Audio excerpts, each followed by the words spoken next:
He's motherfucking. He's something funky. He thinks he's awesome.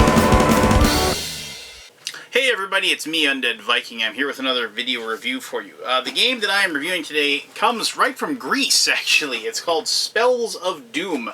Spells of Doom is, as you can probably guess, a fantasy-based game. It is a game of skirmish warfare, one-on-one or teams of two. I guess you could probably play it all against all if you wanted to, but we've been playing the game when we played with more than... when we played with 4 people, we played it as a team of 2 against a team of 2, and I played it mostly one-on-one, actually. The game is, like I said, obviously fantasy-based.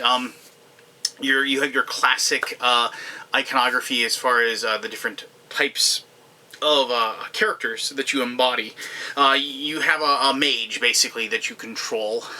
There is of course, there's a necromancer. There's always a necromancer.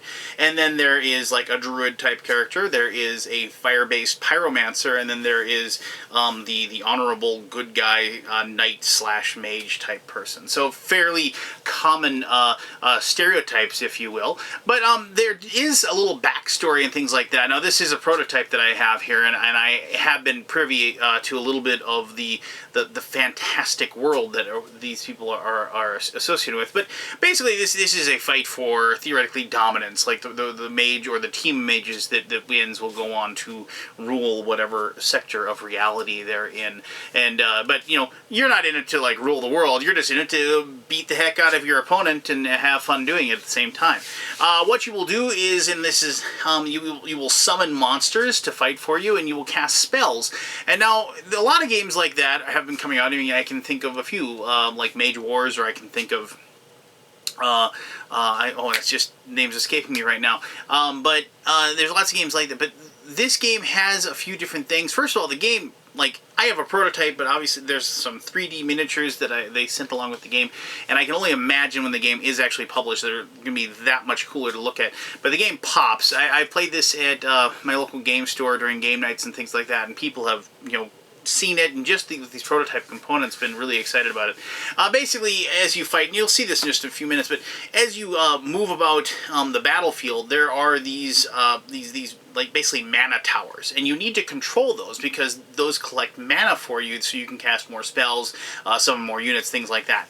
And so you have to move to them, you have to take them over and place your, like, little domination crystals on them, and then you have to also, like, build your own towers as well, like defense towers like this. And I don't have the mage towers. They weren't able to send those, but there's going to be, like, another type of tower that you'll build. And so what's really cool about the game is, as you play it, you will be, like, kind of constructing the battlefield as you play, and that's something that I really enjoy. I like games where I can build things. I like things where I can actually, like, mold and shape the battlefield, mold and shape the world that I'm in.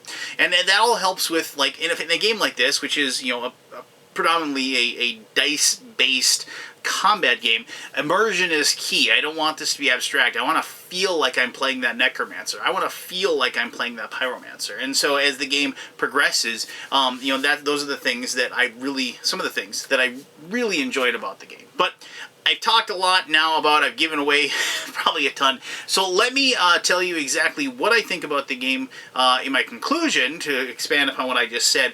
But right now, I'm going to tell you exactly how the game is played, and so you can just kind of see, maybe like a turn or so of how it goes and how everything kind of progresses and what have you. So, and also you can finally see these miniatures and things that I've been going on about, and you can actually see those for yourself. So, all right, Spells of Doom, how to play it. This is Spells of Doom. This is a 2-player game that I have set up. I am facing the druid by the name of Kakoplant. This is the game board that each person is given. This is, like, basically gives their spells, the things that they can summon, how many hit points their hero has, different actions they can have, and also in the spot to place your mana as you collect it. And then obviously the stats for your hero up here that you can improve as the game progresses. And I'm battling against Hypnor, the necromancer, and so you can see that they're kind of the same, but different spells. Obviously the units that you can summon are different, but other than that, these are pretty straightforward. And I always like these nice little handy like player aids, if you will, that you can keep in front of you, and then as always, this is a prototype, so this is not indicative of what the game will look like in the end. But I think from what I've seen as far as the images and what, it'll look something like this, but it'll be improved. Now these are magic shrines that are placed on the board in a set location for a setup of 2 players, and you are trying to control these. When you take them over, you place one of your crystals on top like so. And then somebody else, your opponent, can then, if they can get to that, they can attack it and destroy your crystal and then place their crystal on top. Basically, this game is played over 18 turns and technically 3 rounds. At the end of the 6th turn, the 12th turn, the 18th turn, you will total up how many of these magic shrines you control, and you get a victory point for each one. And the first person that gets to 12 victory points is the winner. And if you don't get a winner of 12 victory points by the end of those 18 turns, you just get whoever has the most. And then there's tiebreakers, like, if you're tied there, then you go on and you look at different other tiebreakers as well. But one of the cool things about in the rules that I read was that if after like 3 or 4 different tiebreakers, if you're still tied, which never happened, basically the whole world collapses and everybody dies, which I really liked, actually, as a possibility. Okay, so you can see these are the figures. Here's your Necromancer guy. This is your hero. And these are like prototype miniatures, which definitely do look really cool, that they made with 3D printing. The final miniatures will be something like this, but they will be not as brittle. I had a few of these break on their way to me, but hey, it came across the ocean, so I can't really complain. These are defense towers that you will build. Defense towers, what they do is they will heal units that are close to them, and they'll also attack units of the enemies that are close to them. So they're kind of like things that you will be placing in certain areas to protect the magic shrines that you've taken over, and using them to also heal your units, keep your units fresh. They can be destroyed as well by your opponent, with attacks. The actual you can make magic shrines as well that will get you. These are just tokens. I didn't get miniatures for those, but you can build magic shrines which will increase the mana that you get to have on your turns as well. Normally, you just get mana from the magic shrines you control, but you can actually build a magic shrine of your own, technically a mage tower, basically, that will get you that as well. Other than that, the units are represented by discs. Some of the units, like the big warbear here that the druid gets, are also represented by a larger hexagon instead of a circle. You should, just as a mention, it doesn't matter how many, you can have as many units as you want in the same area. You can have units next to buildings, on top of buildings, what have you. You can have all your units in one spot if you want. That isn't really a good strategy because you need to be moving them out and taking over the magic shrines. But, there is no, limit. And also, when you attack, you can move on to somebody's spot and attack them, but you can also attack them when you're adjacent as well. So, also, just one little thing. You do have a little board here that will keep track of victory points and the turn and things like that as well. So you can have that to assist you as you play the game. So the game is actually played relatively simple. You determine the first player by whatever means you wish, and each person will draw 5 cards out of their magic spell deck. And they are different, and you can see that they have the different photos of the hero on each of these. And you'll draw 5 of these cards, and I'm just going to draw 5 Necromancer cards here and see what I get.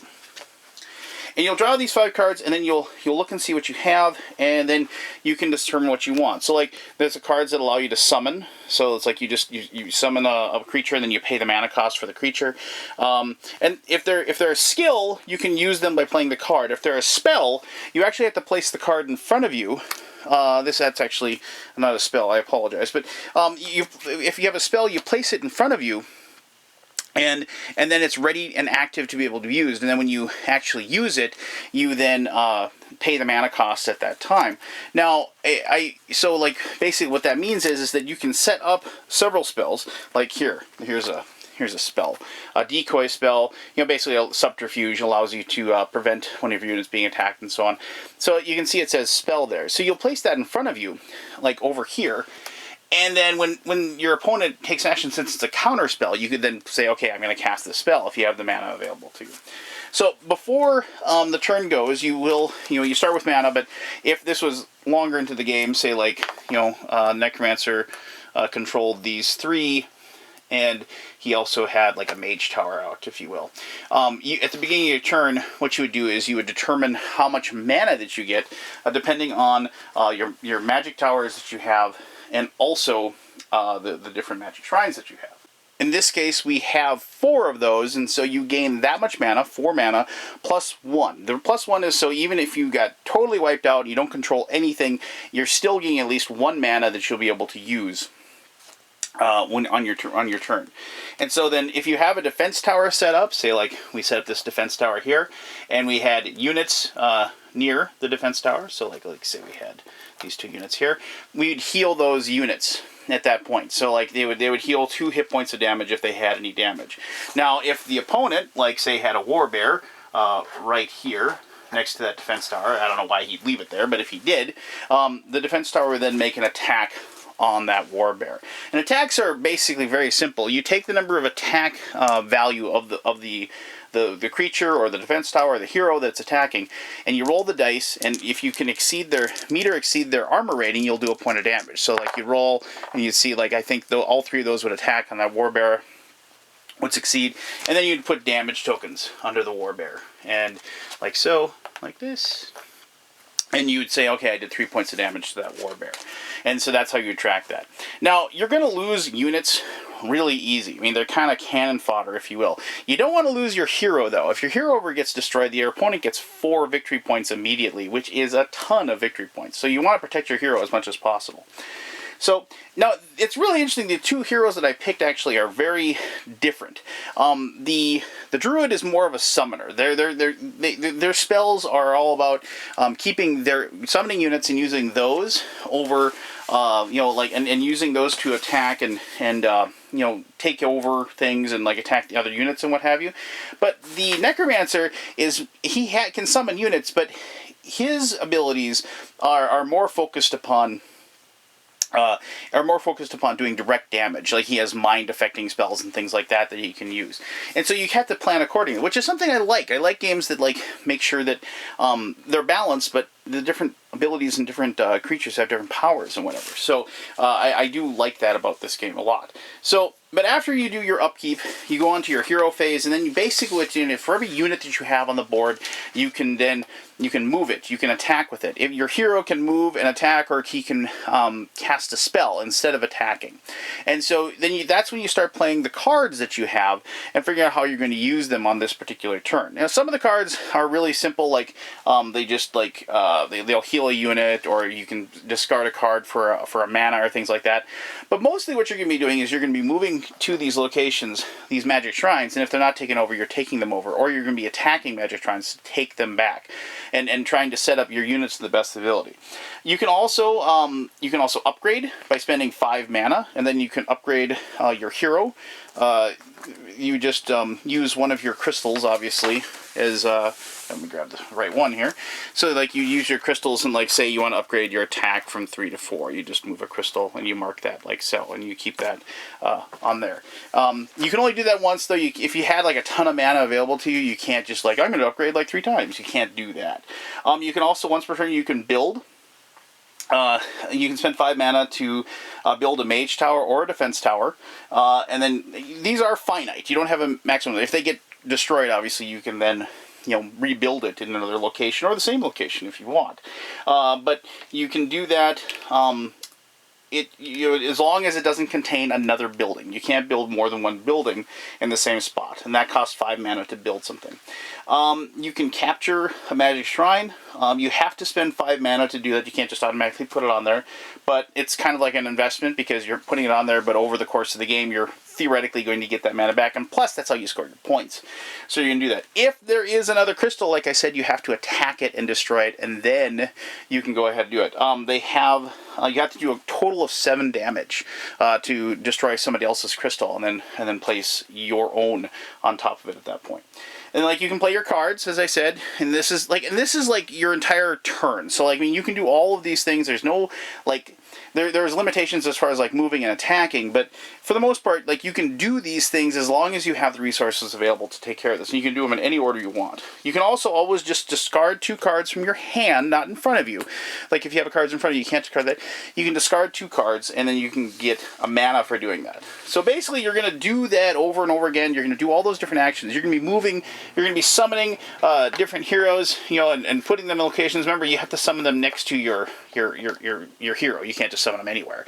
But you're going to be moving those, and you're going to be summoning them. You're going to be moving them to attack, do things like that, and you're going to do your entire turn.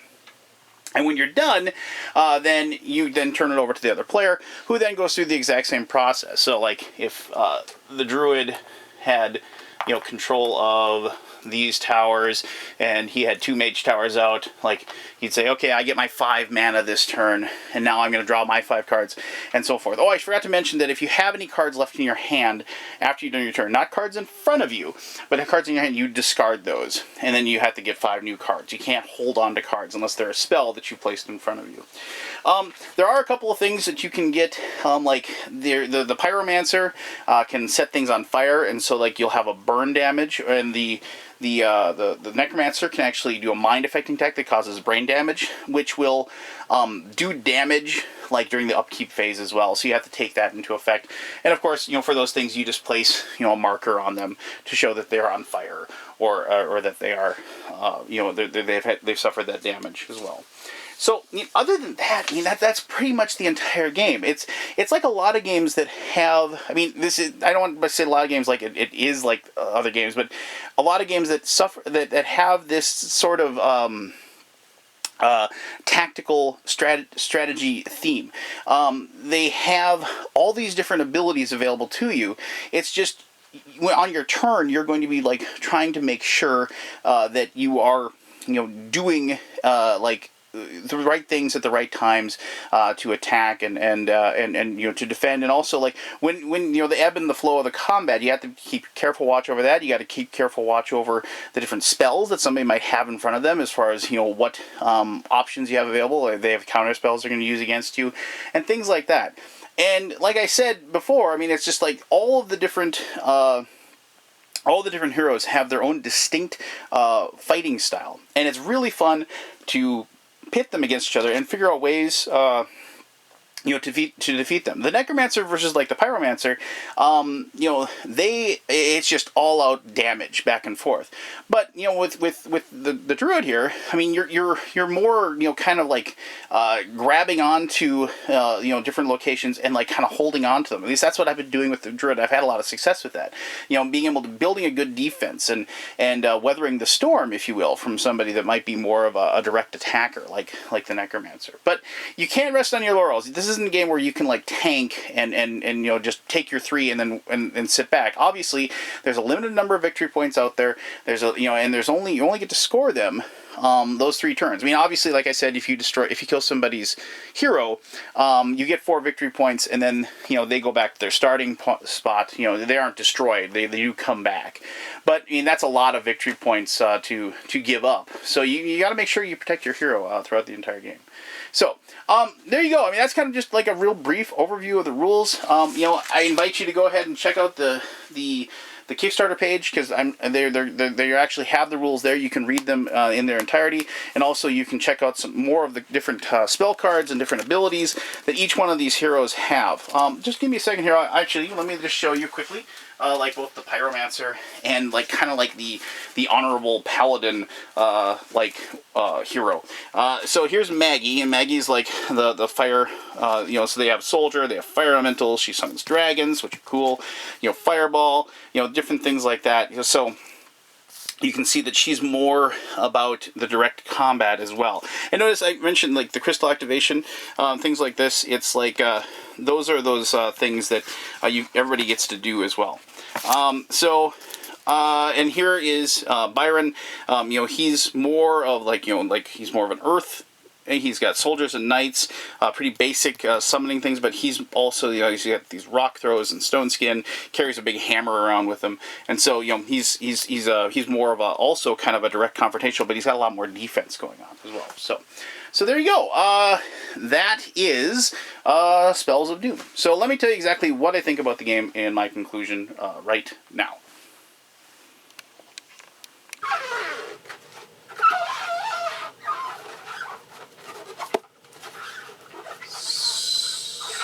Sweet. Oh, I would have knocked over a lot of stuff. Okay, there you go. That shows you how you play the Spells of Doom. I didn't really go super in depth, but as you can see, like the actual rules for the game are pretty straightforward. You move, you attack, you cast spells, you do damage, you take damage, and you just kind of try to outwit your opponent at the same time. A lot of my friends who have played the game enjoyed this over, and I finally remember the name of the game that I was thinking of, Summoner Wars. Enjoyed this game more than Mage Wars and Summoner Wars, and two games that I think have merits, and I've enjoyed them on some level, but this one I enjoyed a heck of a lot more. They kind of enjoyed, just the as I was saying before, kind of more of the visible area control aspect of the game. The whole process of building your little defenses and building your little spots on the board. And plus, I really kind of dig the fact that that it isn't so much me killing off your pieces. I mean, admittedly, yes, if you do kill the opponent's hero, their big piece, you do get 4 points for that. But more importantly, and that's a huge amount of points when you think of it, because you have to score 12. That's a third of the way to winning the game. What a lot of this thing is it's about putting your units into the best possible spots to earn you those points when at the end of every sixth turn. And so and I like the fact that it only lasts that little brief period of time. I like games that aren't well, this will just keep going until one of us destroys the other person. No, I mean if you are getting down to that seventh or eighth or ninth turn, and I've only had a couple of games of this actually go to the full 18 turns of it, and more, we've hit that 12 victory point total way sooner than that in almost all the times we played. But the part that I like about that is that there is this kind of feeling of urgency as you play. There's no resting back and oh, let's just see how this plays out. I mean, I've always felt okay, I gotta get this guy out, I gotta move this guy, I gotta cast this spell, I gotta attack you, I gotta take over that tower, I gotta destroy that. And I like that feeling of both urgency, but also kind of a controlled